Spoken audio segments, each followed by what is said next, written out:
Tampa Bay Spirits presents Haunted Campfire Tales Live. Welcome. Gather around the fire. Get comfortable, but not too comfortable. The true ghost tales are about to unfold. Hello. I'm Rob. I'm Joan. I'm Les. I'm Beth. I'm Jess. I'm Robin. I'm Joy.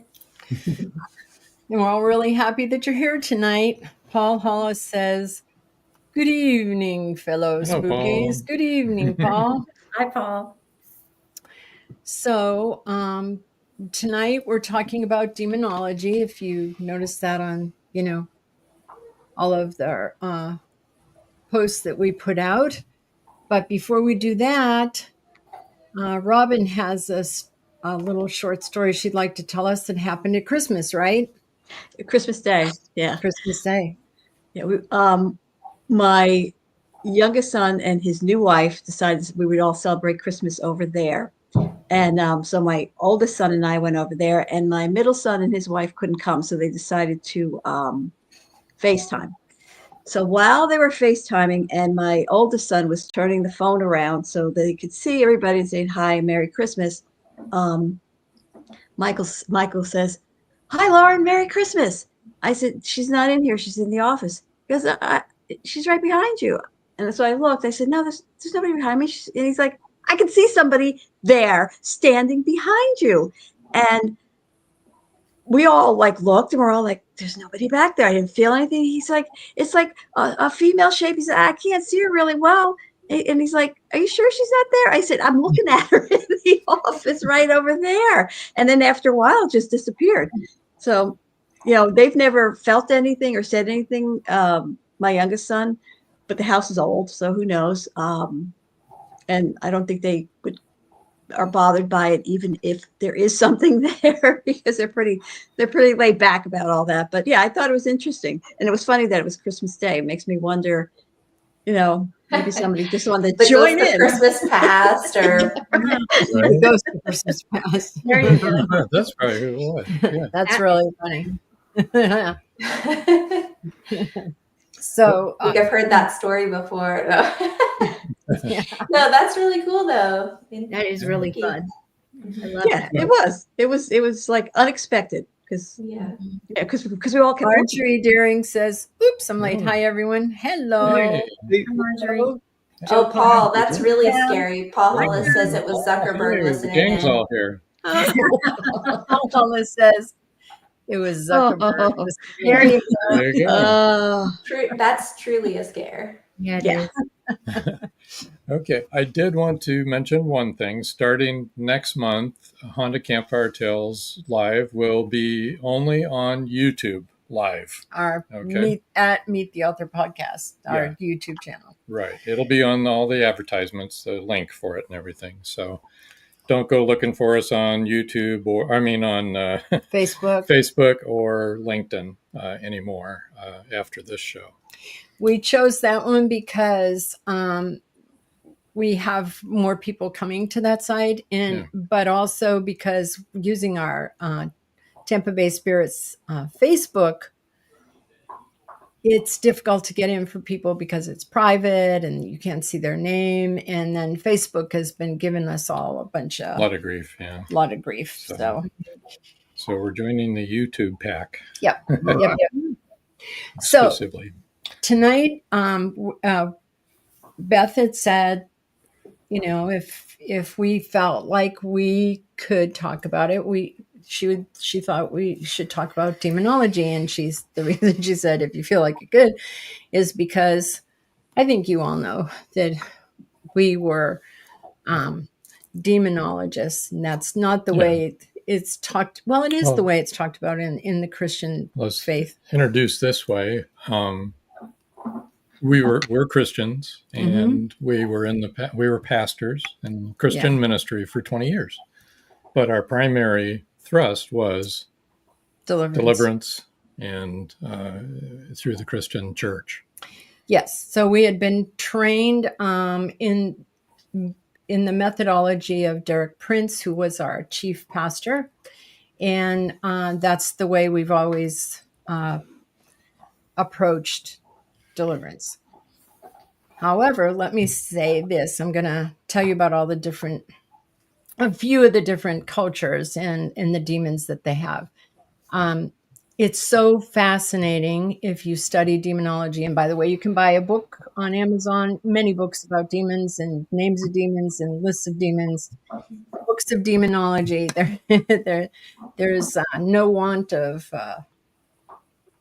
things to study about this. Every culture has demons, even if they don't call them demons, but they all have evil spirits. Almost every single culture and belief system have demons that are shapeshifters, which I think is really interesting. Even Christian belief has demons can appear as angels of light. And brings me to our first story. Years ago when we were in ministry, and this one young man had a young family, and he and his wife were really good friends of ours. But he was always praying to see an angel. And we were always saying to him, always. And we were always saying to him, obsessed with it. Yeah. Maybe that's really not what you should be praying for. If you've ever noticed in the Bible, every time somebody sees an angel, the first thing the angel says is, don't be afraid, because the first thing people are is terrified when they see an angel. And anyway, his wife called us up at 3:00 in the morning. At that time, they had a toddler and an 8-month-old baby. And he had been praying to see an angel in his room. This is at 3 a.m., by the way. And all of a sudden, and it was a warm summer evening, and all of a sudden, all of the windows in the house slammed shut. The door to the room that he was in slammed shut, and all the doors locked. And she couldn't unlock the doors or open any of the windows or open the door to his bedroom. Out. Yes. So she called us, and she was really terrified. And so, long story short, it was a demon that had appeared to him as an angel of light. And then it had put him in a trance-like state. And once it did that, it made sure nobody was going to get to him. Okay. But that's not what happened. So, yeah, we made it leave. It couldn't stick around for very long. So long story really short, yeah, he didn't win. He had to leave. Everybody was fine. Nobody was hurt, including the young man who no longer prayed to see an angel all the time. Never mentioned it again, actually. Mm-hmm. Well, maybe we talked about what happened, but really, he stopped his obsession. Yeah, it did. It did stop his obsession. But actually, that then brings me to Beth's story about the Valeska. Okay, Joe wants to know, how powerful is a demon versus an angel? Well, they're pretty much on an even keel. A lot of demons are fallen angels. You know the whole story about how Lucifer and all that. Lucifer fell, and Jesus said, I saw Satan fall like lightning from the sky. So they were once angels. A lot of demons were once angels in the Christian belief system, not in other belief systems, which, I'll explain all that. But if you're talking about a Christian angel and a Christian demon, then they're going to be equal in power, but an angel probably is going to win the fight in the long run. That's what the Bible says anyway. But right now, okay, so this brings us into what we've learned. What we've learned is if people are hateful and angry and, living in a dark place and always speaking dark stuff and hateful stuff, and fearful, or even fearful, that literally gives power to demons. We've seen that. Whereas if people are warm and loving and kind and open and are not living in fear or acting in fear or acting out of fear, it actually empowers angels. So that's interesting, right? Because we've actually seen that literally happen. Mm-hmm. So and experienced it ourselves. Anyway, that brings me to Beth's story. If Beth, you could tell them about what happened at Sure. the murderer's house. Yes. On an investigation with a group, and we were an invited guest of this other group, and we went to Iowa to the Villisca Axe Murder House. And this is just a very, very small little house. And tragically, about 100 years ago, someone had gone in with an axe and murdered everyone in the home. A young couple, their children, and 2 little girls, neighbor girls that came home from church with them. It was very tragic, very sad. So we're investigating this home. At one point in the evening, we were in an upstairs bedroom, and a young woman who is with us, quiet as a mouse, this girl, never had an angry word to say, decided she was angry, and she was standing up to the leader of the group that had invited us to come. And she was standing up to him. She was cursing him out. She was yelling at him, saying things that we were like, well, where is this even coming from with this girl? And it was becoming to the point where we were trying to hold her back because she was trying to become violent with him. And another investigator and I got the girl, got her outside in the grass. And once we got her outside, we noticed that her eyes were turning black, whether that was just appearing to us as black or her eyes are actually turning completely black. It was very frightening. And I have not experienced anything like this before or since. We were able to get her feet or her shoes off of her so she could be grounded in the grass. And we prayed over her and talked her down through this. And it took probably a good 30 minutes. And then she was better. She's never investigated again. She was very, very frightened. They're an inexperienced investigator. And we always do prayers of protection before we go into a place. And that was done with her. And I believe she was there at the time. She left the home and we continued investigating. And about daybreak, we decided to call it quits. And at one point, the leader of this group was walking through the home as he was picking up equipment. And to me, it felt like he was daring an entity to present itself to him. And which is not something we do. Never, ever do that, because you don't want that experience.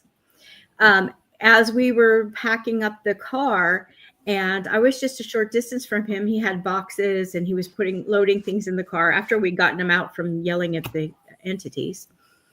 And he gets close to the car and the doors would lock. And he thought somebody behind him, like his wife, was unlocking or was locking the door in front of him, and that wasn't the case. And he would get the door unlocked, and again it would lock. I could absolutely feel eyes looking at me from that house, watching us, and I know it was mocking us and trying to just get in our heads. So we packed up everything, not as neat and tidy as we normally would, packed it in the car and there, said our prayer of protection as we left and told it to stay put and got out of there. But yeah, I don't ever want to experience anything like that again. It's an area that I don't want to delve into. So that brings me to what I wanted to say about what I think happened there. Is I think that people think that is the spirit of the man who committed the murders. Yeah. But I don't think it is. I think there's a demon that lives in that house that was the same demon that was in that man who then committed those murders. And that's how the demon committed those murders. But you saying that it locked the doors was like, okay, see, this is typical demonic behavior of doing stuff like that. Go ahead. Mm-hmm. Will a demon come for you if you have a hateful personality and are always acting in angry and hateful ways, even if the hateful person is not trying to summon a demon? Oh, yeah.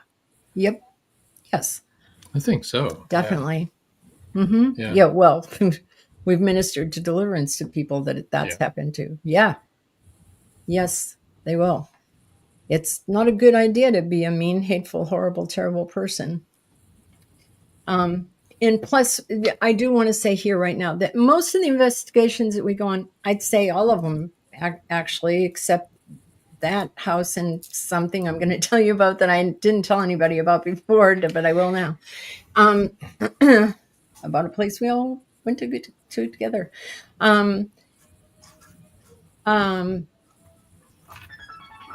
It's not.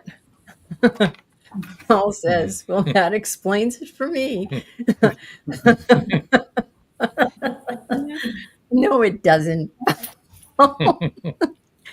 Anyway, you mean you're angelic. So, now I forget what I was going to say. You were saying that all of the investigations we've been on, we are not demonic. They're not demonic. Right. I mean, the 99.9% of the investigations that we go on are just spirit, and some of them are not nice people, but, there are a lot of jerks in real life and there's a lot of jerks in death too. And so, right. It's not demonic. What Beth was talking about, that's demonic. I'll wait till Beth comes back to tell what happened at actually, what is it? Haunted Hill House that we went to? Yeah, Haunted Hill House. Yeah, I'll explain something that happened there. And also something that happened in the basement at Gettysburg, at the orphanage. 2 things that happened there. But while we're waiting for Beth to get back, let me tell you about this other stuff. So like I said, every culture, almost every culture, and like every tribe, all the indigenous people, all have demons in their cultural beliefs. And they may not call them demons, but it's the same kind of thing. And they almost all have shapeshifters, which I find to be really fascinating too. And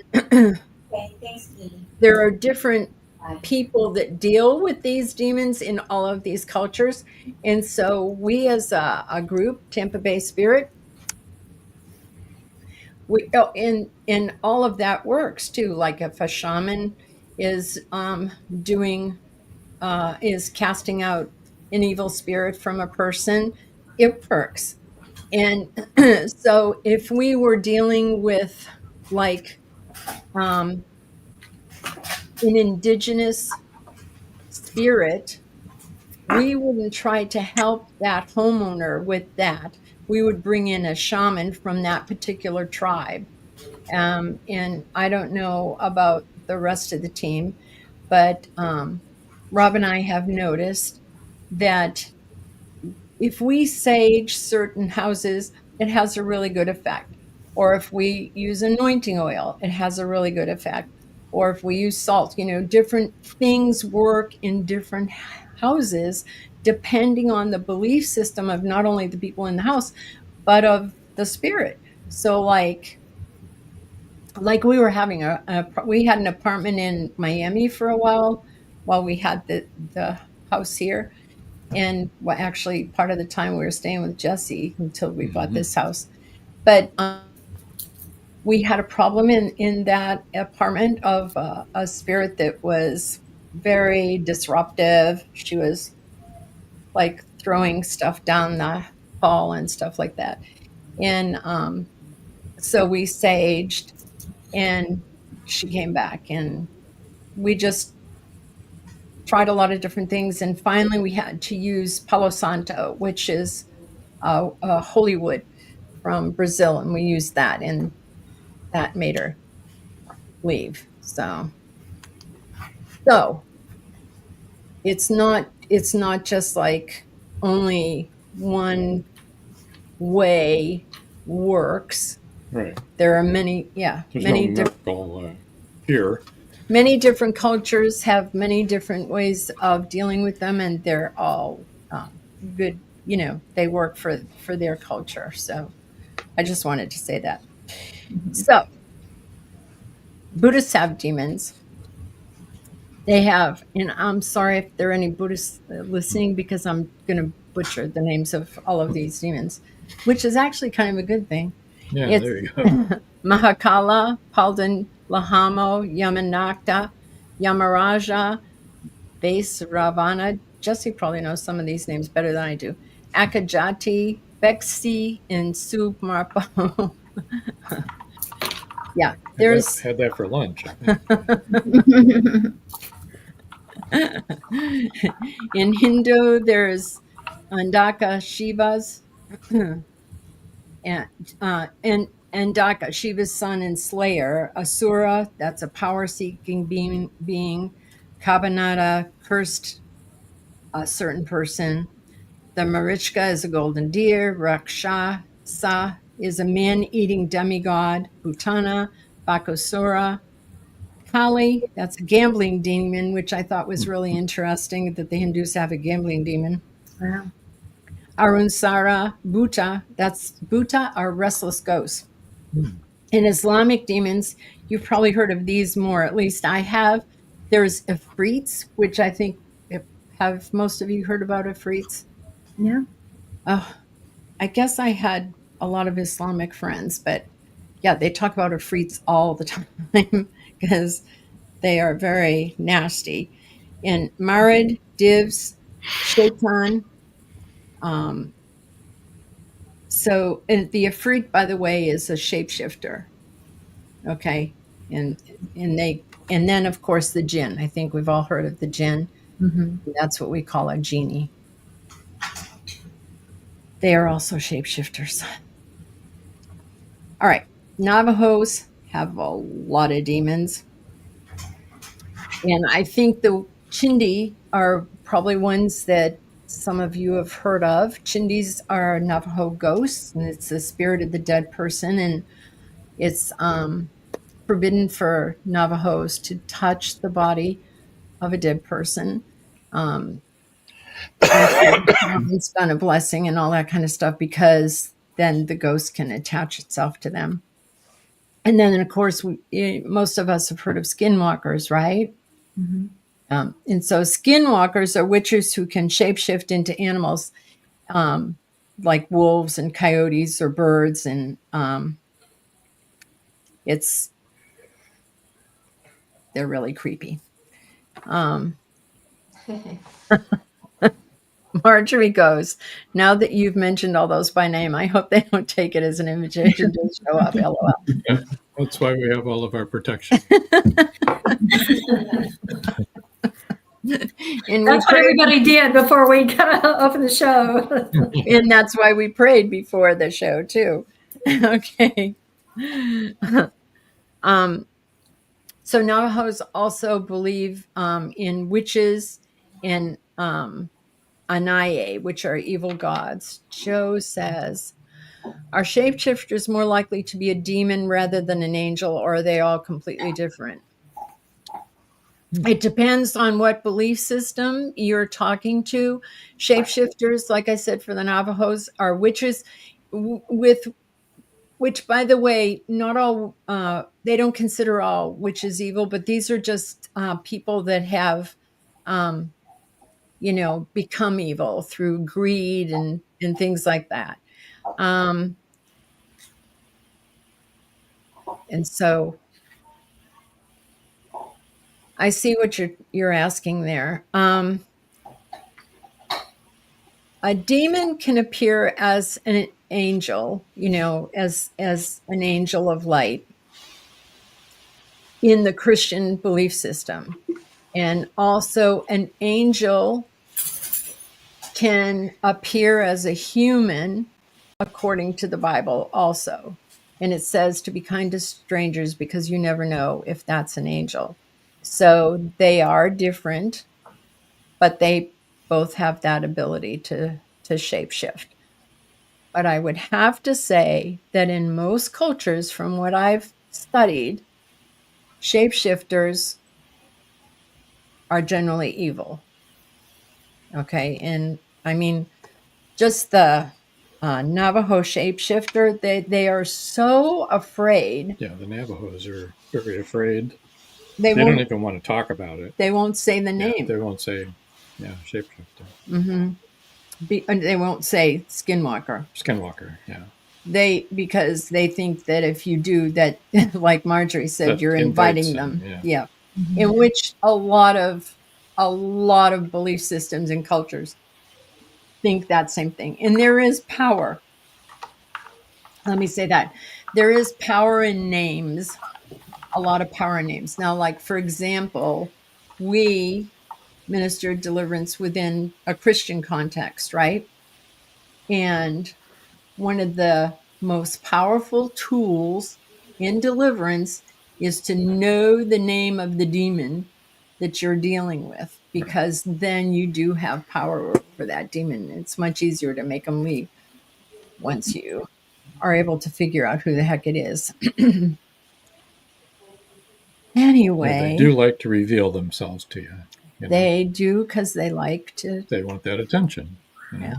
They like to show that they are powerful. Also, I was going to say about Haunted Hill House. Yes. Marjorie Deering just said, and I'm 0% Navajo. Even though she asked that question. Says the horror writer. So, remember I would not go into the bathroom at, is that at your house? It's not at my house. Not us. Not at my house. Do you guys hear it? Because I muted it at first. It happened at first, but it's my cat feeder. Oh. Yeah, it started and I muted it, so hopefully you didn't hear all of it. But That was kind of freaky. Sorry. Well timed. Sound like cymbals. Joe Conjugal says, is that a demon? 3 little furry demons. Those are my. That's what I should call it, the demon summoner. Our cat feeder has like a. It has an app, and it has an option to name the device.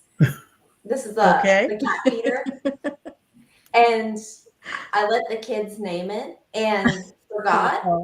And then I got a notification popped up on my phone, and it was like, Grandpa Bronson is empty. They named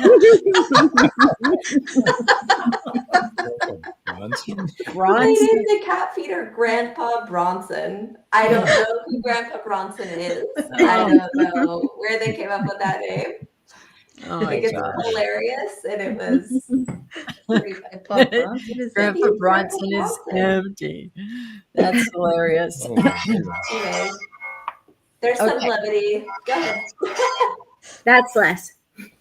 That's an alarm, right? I recognize it. Anything else? So when we went to Texas, if you will remember, I wouldn't go into the bathroom. Yes. Okay. And I didn't say anything that night. Mm-hmm. Well, that was the suicide term, right? Yes. And there was still a demon of suicide in there. That's why I wouldn't go in. Oh. Is that always when somebody commits suicide that there's a demon of suicide, or it just happened to be in that instance? I think that the people that, oh gosh, I can't say that. No, no, Okay. there isn't. Okay. I think that if there is an invitation for it to stay, it'll stay. Mm-hmm. Okay. Yeah, and I And went maybe in people don't realize if it's a shapeshifter, maybe they don't realize that they're inviting it to stay, and it's something that's very malevolent, and then they're stuck with it. And I think probably people have, particularly now with all the podcasts and everything, I think people have a lot of curiosity about it and are like experimenting with different things and Ouija boards and stuff like that at their home because it sounds like really cool stuff. And it's become normalized and, kind of a fad kind of thing. And I think that there's an opportunity for people to get into something they don't realize that they've just very innocently done. I think that can be the case. Yeah. And then the other thing was, and I've thought about this a lot, is when we were in Gettysburg and we were in the basement of the orphanage, and Rob and I and a whole bunch of people were sitting on that one row, and at one time, Beth, you said to me, "Joan, are you all right?" And I said, yeah, I'm fine. I was just zoning out. And then you asked Dan if he was all right. And he also was like, yeah, I'm fine. I'm fine. Dan and I both were like, at that time, like slumped over, not sitting up straight. And I do think there was an oppressive spirit there. And I do think it had been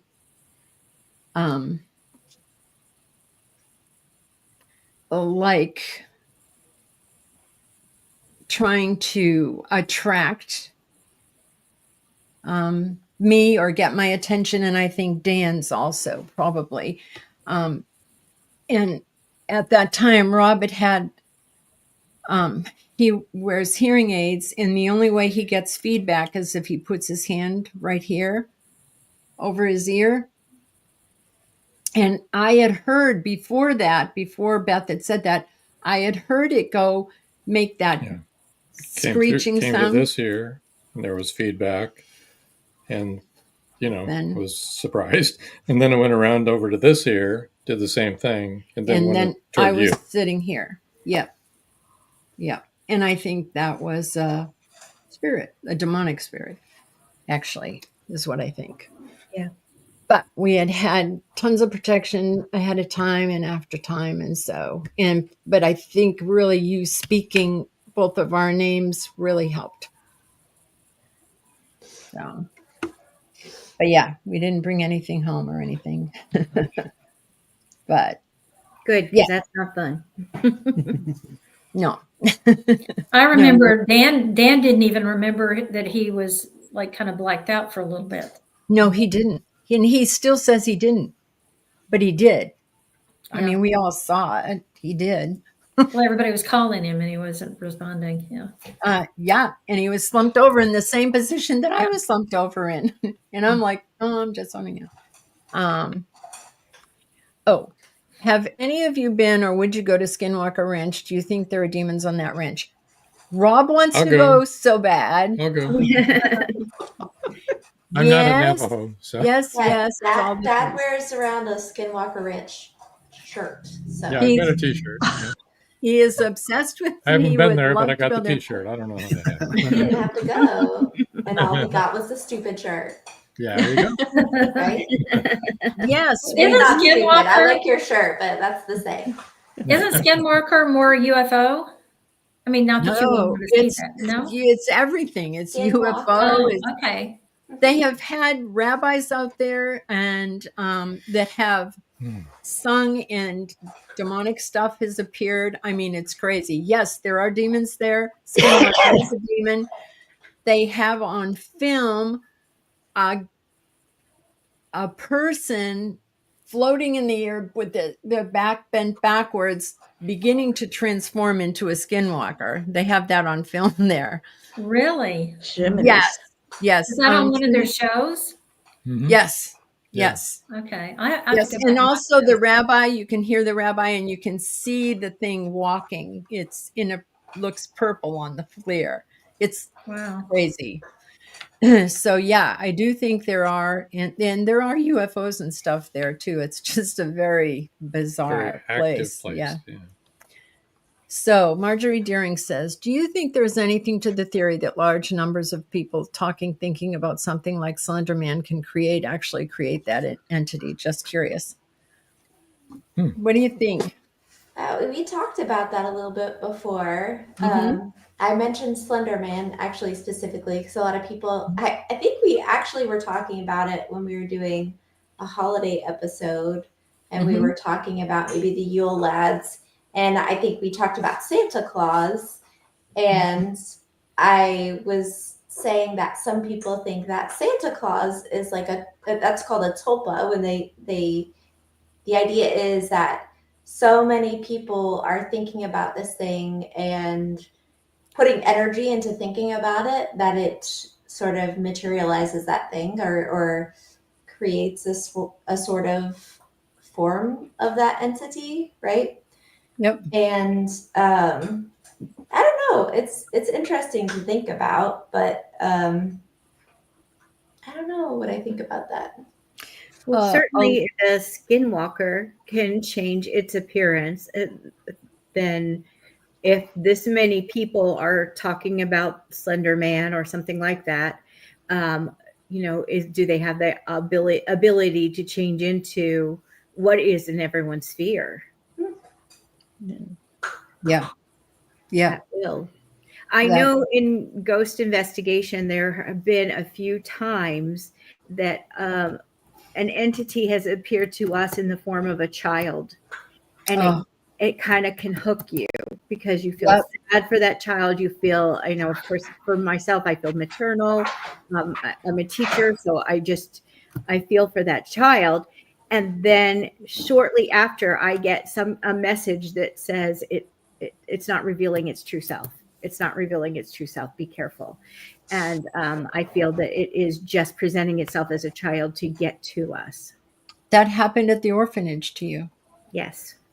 I remember when that happened at the orphanage, and that is one of my weaknesses too, because Beth and I both have a lot of children and a lot of grandchildren, and so we're real suckers for that. It's like, so I'm always very, kind of a little bit on guard if it presents as a child spirit, because I think that's a weakness of mine.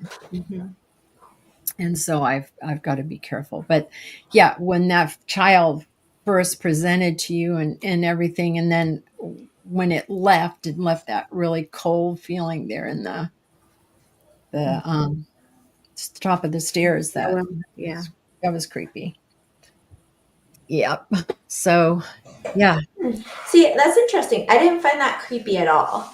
Like that situation. Yeah. I don't think that was anything dark or demonic. That particular moment you're talking about at the top of the stairwell.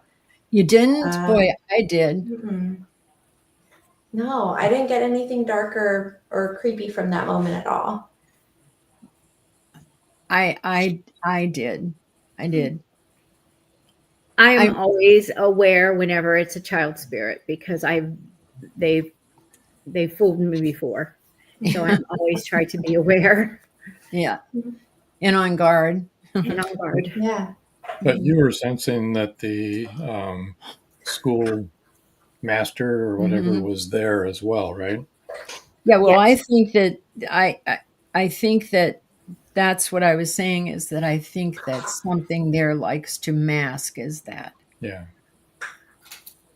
But I don't think that it's actually her. I think it's something demonic. It's something that was taking the kids away. Yes. Mm-hmm. Yep. So maybe it was in her when she was there. Yeah. Yep. Yep. That's definitely what I think. Yep. Anyway, back to these other people. All right. There are, this is interesting. The Choctaw tribe, actually, to tell you the truth, this is a spoiler alert. We're going to tell you about something that's in our next book that's coming out for. Got a couple comments. I know. For. Okay, hold on. Let me tell you this. All right. Well, what's the giveaway where you know it's not an actual child spirit?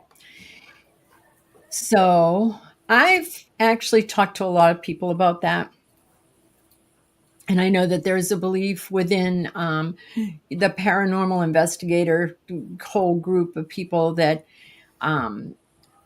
that if it's a demonic spirit that's trying to hook you in with a child spirit, that it wouldn't be shaped as a full child or something. It would have black eyes or, dead eyes or something like that. I don't know. For me, it's more of a feeling thing than an appearance thing. And plus, not every. I mean, you don't always see apparitions. As a matter of fact, it's very unusual to see apparitions. And for me, I know my spirit guides are there watching out for me, and I usually get a message that I will hear to be wary of it. When you hear your message, Beth, Yes. Is it like a voice in your head? Yes. For lack of better, like you're hearing words in your head? Yes. Mm-hmm. That's how it is for me too. When I hear things, I hear. It's very clear. It's not like an entity that whispers and it's hard to make out what they say. It's very, very clear. Mm-hmm. Yeah.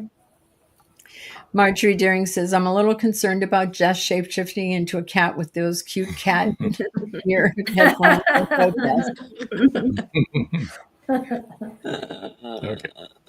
Okay, so here's a spoiler alert. Be mad about it. That our next book coming out actually has this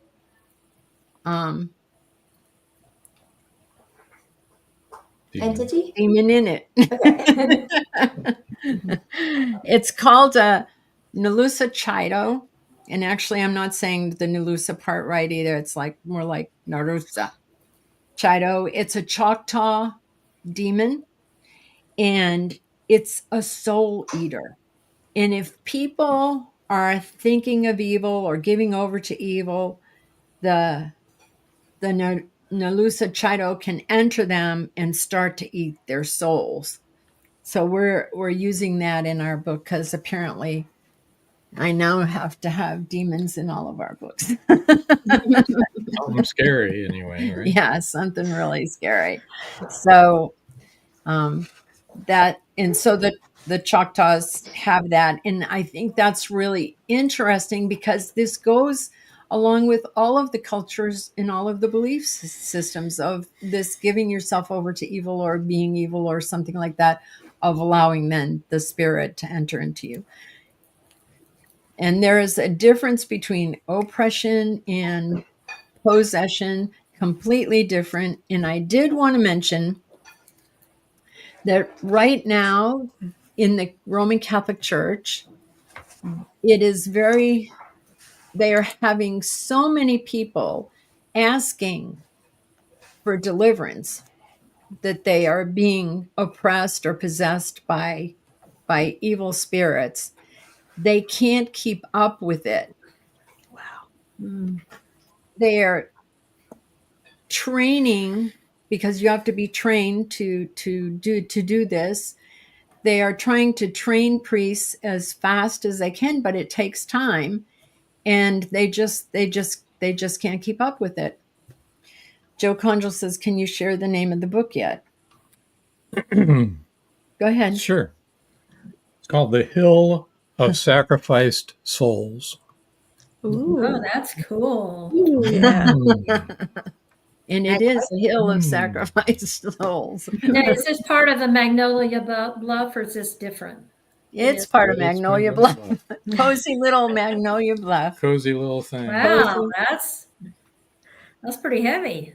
Yeah. Yeah, we learned it from Marjorie. Magnolia Bluff is taking a dark turn. Joe Conjal says, "Wow, love the name." Thanks, Joe. Thanks, Joe. That's cool. So now, do you have all of you guys, have you ever heard of the Wendigo? I'm asking everybody on the panel, and then of course the people in our audience. It sounds familiar. No. It sounds like an RV. It sounds like an RV, but it's not. Right. That's the one I know. My daughter has a Kauai Wendigo sticker on her bike helmet. Paul Hollis said, "Excellent title." Thank you, Paul. And Marjorie Deering said, "What a great title." Thanks, Marjorie. Appreciate it. The Wendigo is actually a lot like the Nalusachido that we just told you about. It's except that it enters in, and I forget which tribe this is. I think it's probably like Navajo, Ute, that area. That they felt like when people were had gone through, it's Algonquin. Okay, thanks.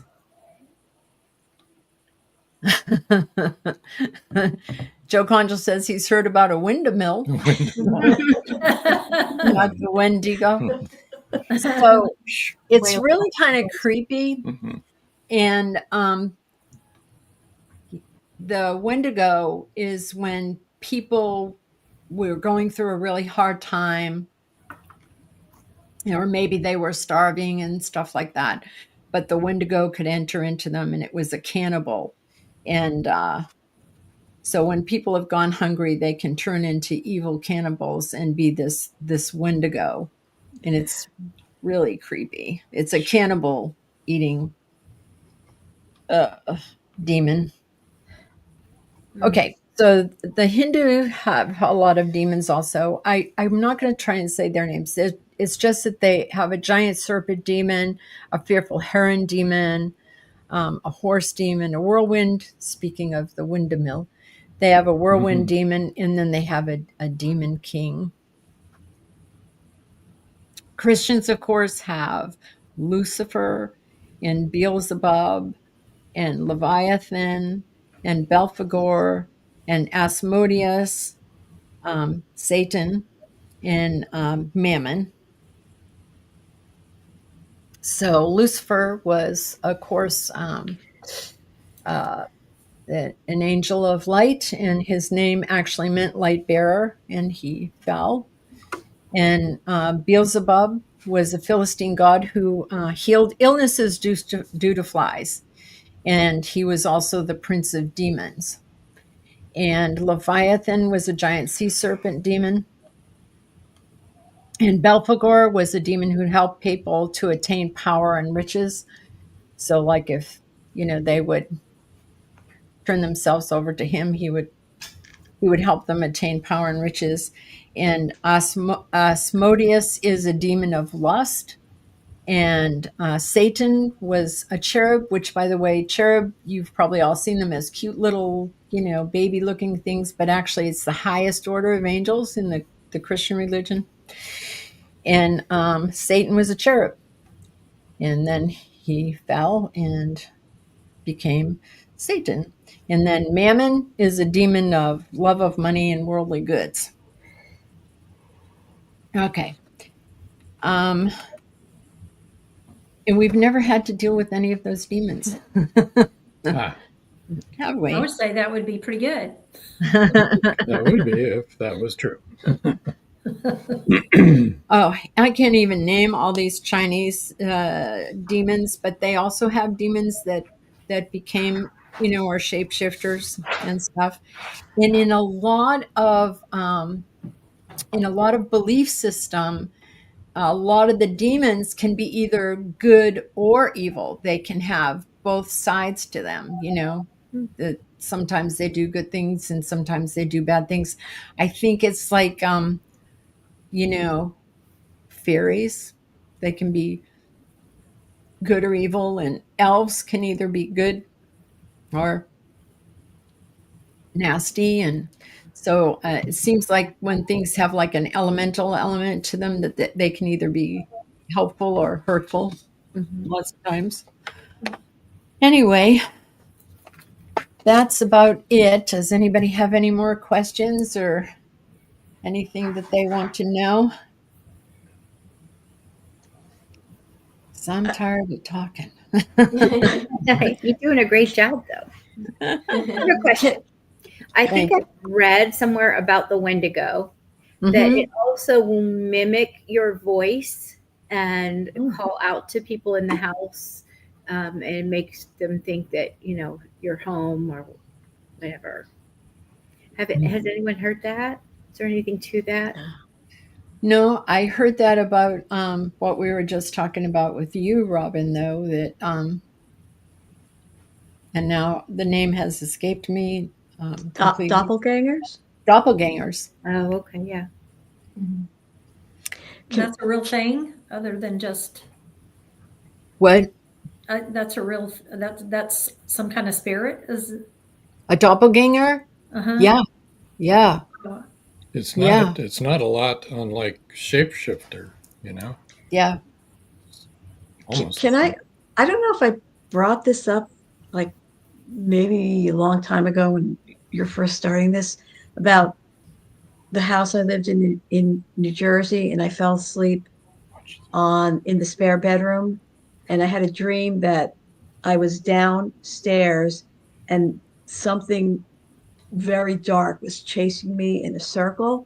And when I woke up, I saw what I thought was my husband standing in the hallway, and I could see him, and he was like beckoning me. We were supposed to be going somewhere. So I'm like, wait, are we ready to go? And he just walked away, and I chased him down the stairs, and he was outside. My husband was actually outside. And this thing I was chasing down the stairs, I realized wasn't wearing the same clothes, but it looked just like him. And it was freaking creepy. yeah.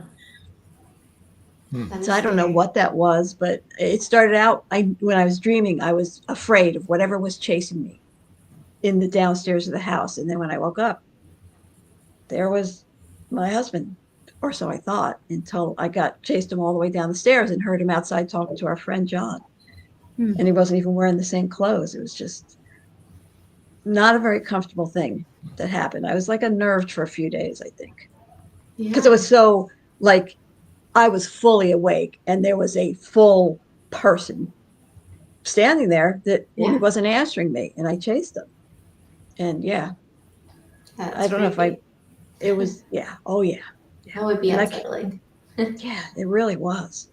And the funny thing is, not funny, but my mother-in-law at the time said that she said maybe it was a sign of something bad coming. And what happened was something did happen like a couple of days later. So I don't know. But I just thought I'd bring that up since we were talking about doppelgangers and stuff. Yeah. Yeah. And Beth, what is that spirit in Savannah oh gosh, I can't remember the name of that thing. It's a female spirit. It's like a hag. Yeah. You know what I'm talking about? And I probably do, but it's not coming to mind. It's kind of like infamous in that region. And it has kind of like doppelganger abilities where it can appear as somebody else and speak like them and sound like, and actually fool people into thinking that it's, those Someone people. else. Yeah. Like the actual person. Marjorie Deering said, "Be glad you didn't catch him, Robin." Yes. Yes. Yeah. Yeah. Yeah. The lady in gray. No, not the lady in gray. This is like an evil spirit. I know that everybody in Savannah is terrified of her, and they all believe in her. And I forget her name now because it's been so long since we've been there. Yeah, me too. Yeah. Sounds like a road trip.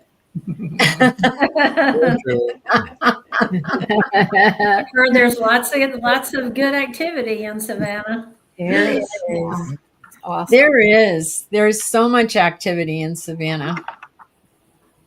It's really funny. We took our grandson there for a week in one December. I think, I forget how old he was. He was, he was older, like probably 20, 21. And of course, all Rob and I wanted to do was ghost hunt. And he's not really big on that.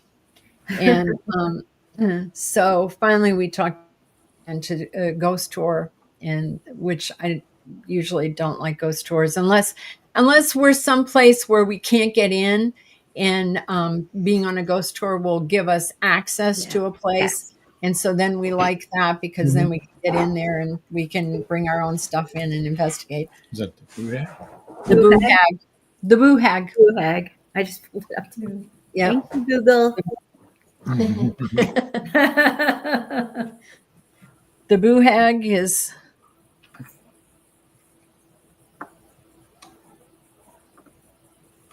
and she was a witch. Is that what you were reading too? Yes. Yeah. Okay. And could she appear as other people? Was I remembering Winged that correctly? witch. Yeah, I'm not seeing that. She had the ability to shed her skin, take to the air via a pair of bat-like wings, and visit the homes of sleeping victims at night. There she sits on a person's chest and drains their life force, then returns home, redons her skin before the sun comes up. That I remember. Special. She's of Gullah culture. She's of the Gullah culture. Yes. Yeah. Which is big there, Yeah. But it's there and not here. That is rather creepy. But there's reports of hags that drain your soul at night all over the place. It's not just in Savannah, but this one is the boo hag. Yeah, well, it would be considered a succubus, right? In a different, different cultural setting. Mm-hmm. Joe Conchal says, "What a sweet girl." It's funny, when I was growing up in the South, one of the, if there was an older woman that lived by herself, and there was always somebody afraid, had something to say about her, and the kids were afraid to go around, and they called her a hag. And, I didn't know that really related to something, but now that you said that, it was always an older lady that was peculiar and that was off to themselves, and they always call them an old hag. Yeah. Well, hag is a name of a witch. And but not a bad witch. Their house was probably in disrepair because they weren't able to keep it up or whatever, Yeah. So it became the haunted house in town too, probably. Right. Right. It was like every town had one, that somebody singled out some poor woman. Yeah. Yeah. It's going to be me one day. I just know it. It's coming soon, too. Well, you do make potions. I do. So, do you really? Yeah, you haven't Okay. you haven't seen the ring at work. That's what you need to see. You guys get together and Oh yeah. light a candle or two, and people leave. That's simple. That's not what I was talking about. I always stay close to them little group meetings and see that my name's not being thrown out there anymore. I didn't want Does to. any of it involve Eye of Newt? No. Maybe a candle or two, but no. Better check those pieces of paper, Les. It might be written down on there. They might be passing it around. There you go. Marjorie Daring says we older ladies are so picked upon. We are. Yes. Yeah. Yep, it's terrible. And by the way, the potions that she makes are good potions. They are good. I was teasing. I know. Yeah, no problem.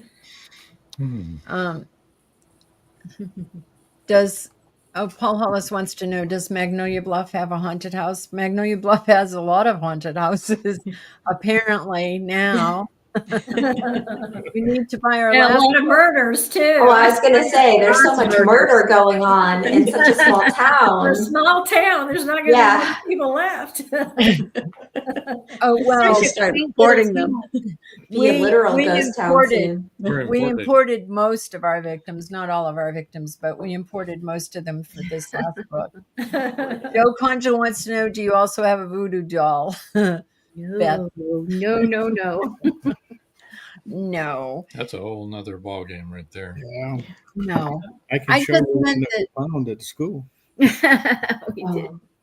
that she can whip stuff up that's good for a sore throat and stuff like that. That's what I was talking about, not about any other kind of potion. Elderberry syrup for your Yes, cold. that's what I was talking about. Actually, that's exactly what I was talking about because I've had some of her elderberry syrup and it's helpful. But not potions to cast spells with. No. Yeah. Well, Wow. we make potions over here to cast spells with. You are always making Yeah, potions well, over that's there true. to cast Yes. spells with. My daughter has like a little she was very into like learning about magic and witchcraft stuff, and so she has a little witchcraft kit and spell book and stuff. The spells, real witchcraft kit, and actual spell book, and she does little spells. Is that something you can get at Toys R Us or Amazon?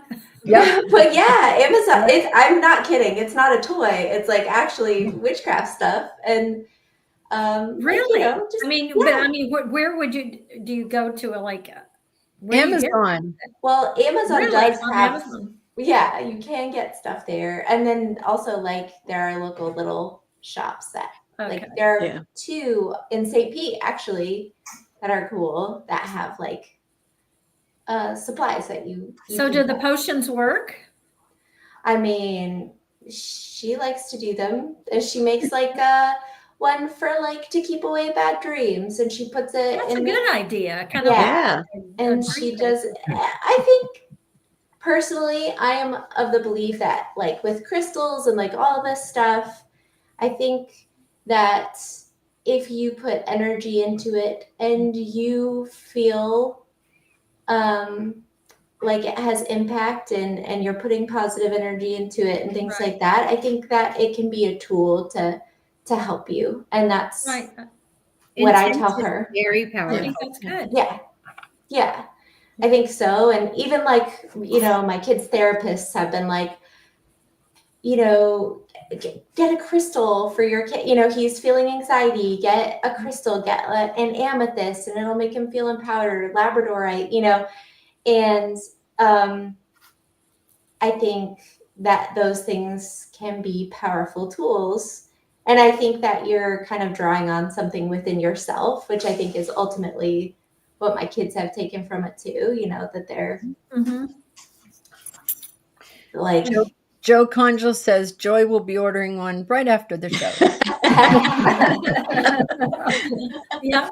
When I was young, my mother gave me my father drowned when I was 5, and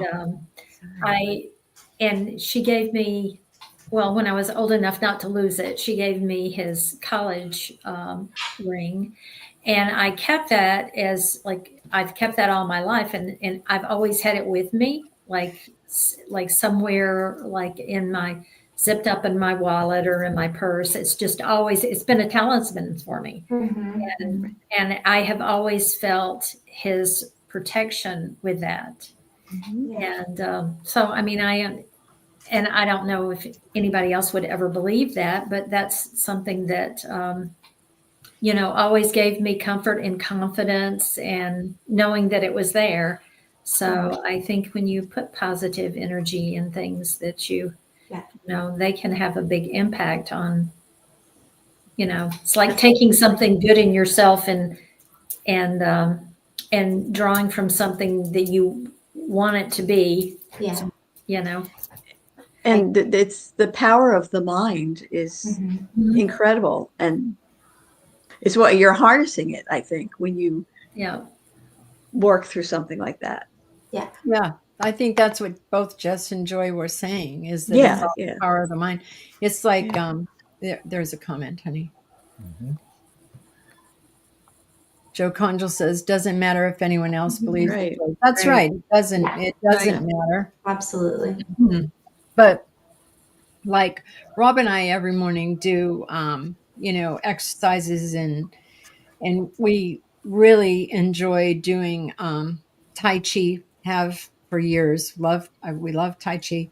And we and now the teacher that we follow, the Tai Chi teacher that we follow, we found his Qigong. Qigong and love. Oh my gosh.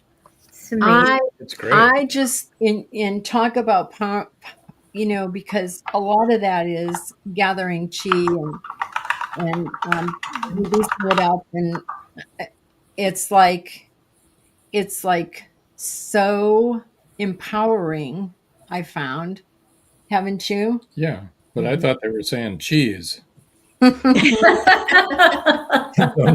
looking for the cheddar and I can't find it. No, just kidding. No, Now really we need the cats to go to their bowl and do the symbol thing for all of our Yeah.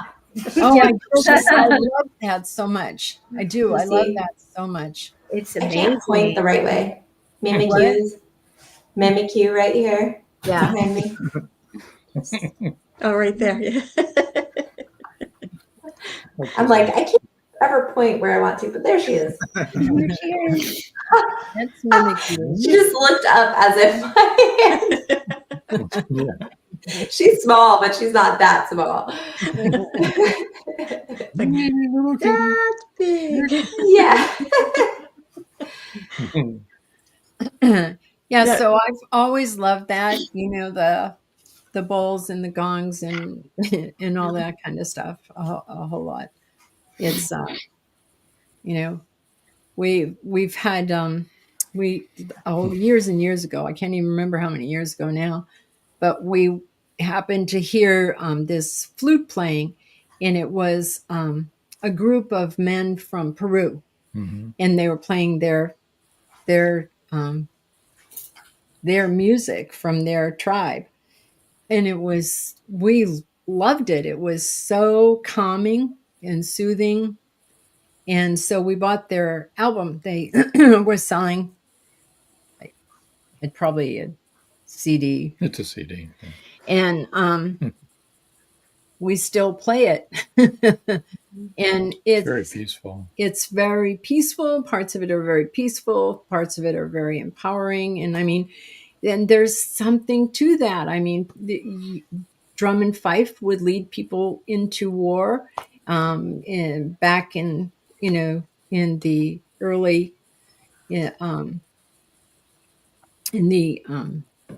Israelis would blow trumpets The ahead drummers of. always went first. Yes, the musicians always go first. And so there's power in that, power to bring peace, power to stir people up. I mean, that's what, if you've ever gone to a concert, you know what the power of music is. Right. It can really empower you. So all of that stuff I think is something to it. You know, we don't understand it all, but it's something to it. Well, so I thought this was really funny, and I came upon this, is one of the Hindu demons is a horse demon, and the name of that demon is Keshi. And I have Kashi for breakfast every morning. I was like,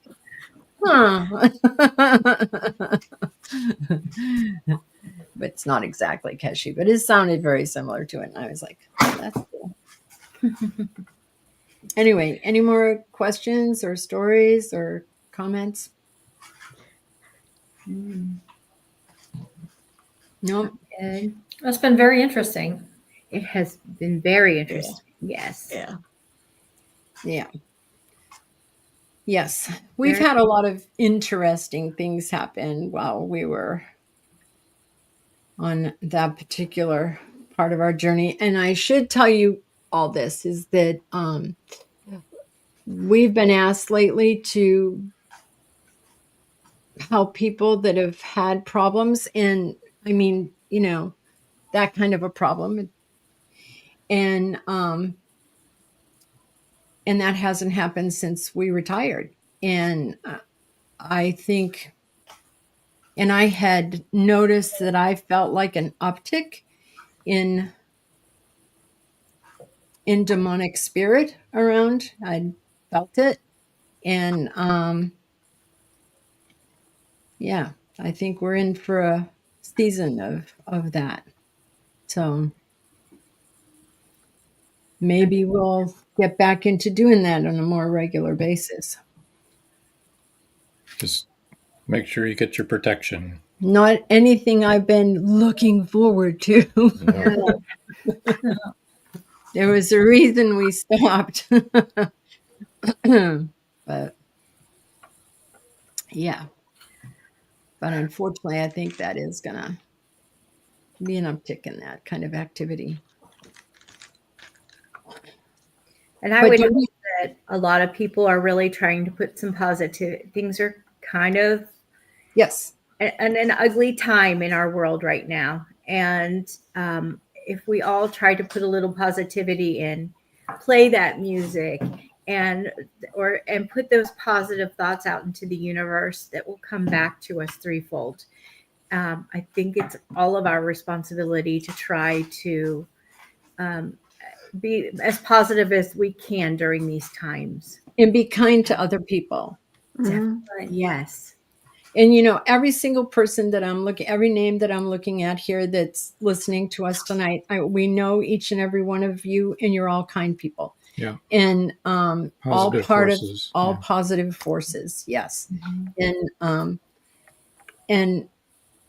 And I think that we've all got to be really aware of being as positive and kind as we can be to everyone. To everyone, no matter who they are or what they believe. Yes. Right. Yes. Absolutely. Yes.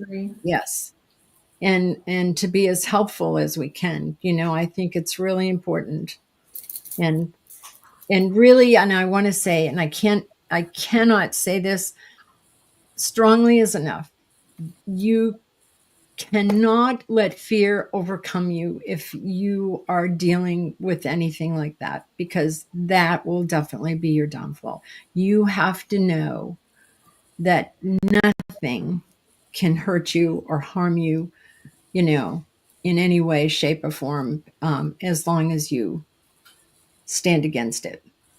And don't be afraid of it. Don't give it away, and don't be hateful, mean old cuss, because then the battle is lost. And there goes my plans for retirement. Paul says, very informative show. Demons are us. Demons are not us. Interesting stories and awesome conversation tonight. Joe Concho says, great show. Thanks. Thanks, Joe. Thank you. It's been fun. Yeah. So our next show will be on the 27th of February. So if you want to mark your calendars and watch for the link on YouTube. We will only be on YouTube. going forward. And if you have anything you want us to talk about, like elementals, if you don't understand elementals or, anything like that. But, there's so many things I could have gotten into, all of the Irish beliefs, We which did by an the episode on elementals, so they can always go back and rewatch that. we did do a show on elementals. We did another, but we did do one. And the banshee, Oh, we did. Yeah. If you have an idea for a show that you would like to have us talk about and research and bring to the light, you can contact Les at lesgreed28@aol.com. It's LESGRE28 For the at show? AOL.com. Yeah. Oh, well, He doesn't mind, right? I mean, Okay. Well, you can also email us, our email. Well, yeah. But if you want us to investigate at your house, definitely get in touch with Les. and we have contact information on our website as well. That's right. What about Spirits one, number 1.com. Paul Haddock? Joe, what about leprechauns? Any reality there? Could be a show. Yes. Ask any person that lives in Ireland today. They're going to tell you yes. Well, we could talk about leprechauns, sure. Yep. How about past lives? Possibility lives? or not? Oh, that's a good one. Yep. I think a lot of people do believe in past lives. I don't, because you know what? I do. I do. I know. I know. And I okay. know a lot of people think that I can even tell you what people think my past lives have been. Really? No, I'm not kidding. I said to one friend of ours that's very much into it, and I said to him, and I know what you think about me. You think that I used to be an indigenous person, and he said, definitely. I said, yeah, I knew you'd think that. But yeah, we can talk about past lives. You want to know why I don't believe in him? Yes, I do. Because I don't want to go through this again. Right. You know what's funny is that I think that I have had past lives, but I don't know that I want another one, because I think what is the world as it's heading towards. Do I really want to be there again? Yeah, but no, I believe I did before. I was out there somewhere before. Oh, in fact, okay. I think I was a man. Robin, you just need to reach enlightenment this time. This time, right? So, I actually, one of the lives I think was that I was a man back in the 18th century.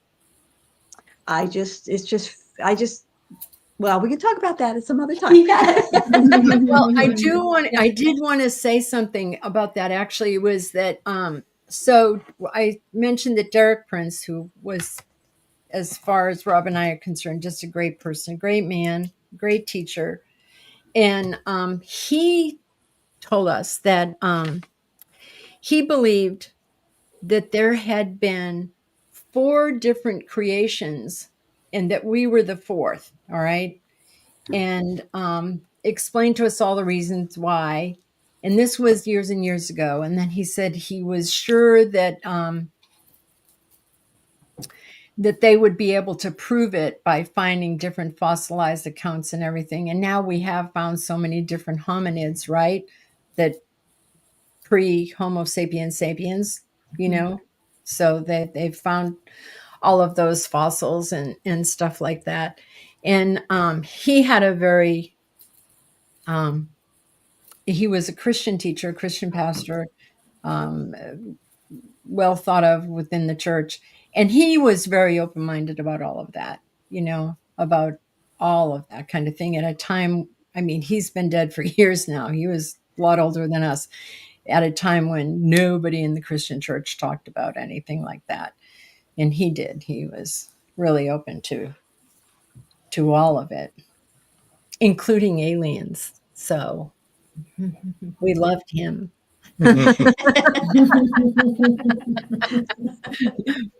But my story, and I'm sticking to it, is just once around for me. And even what Buddha said, there has to be a way out of this. There has to be a way to stop the train and get off. Maybe I'm paraphrasing. But I'm not swimming in that river. I'm just saying. There's no way. But yeah. So. All right. Okay. Well, it's been great, and It's good to see everybody. Yeah. Yeah. Yeah. You all. Y'all have a good weekend. Yep. Hope you Same all to join you. us. Take care of Loki. Join us next month. Yeah, it's about time for him to go to bed. We get up every 3 hours to take him out. Oh boy. Oh boy. It's been kind of hellish, but The joy of having a puppy, huh? yeah. So we hope you'll join us next month, February 27th, when we'll talk about past lives of leprechauns. Just watch our advertisements. We can do past lives. I'm sure people have lots of ideas about past lives and want to know more about it and understand it. There you go. And as you might have guessed, I have looked into it a little bit, since I know that even Buddha was like, we need to get off of this. Let me off this merry-go-round, dang it. Yes. Yeah. All right. I'm not perfect yet. All right. Well, thanks for joining us, everybody, and we'll see you next month. Okay. Alrighty. Good night. Thank you. Good night.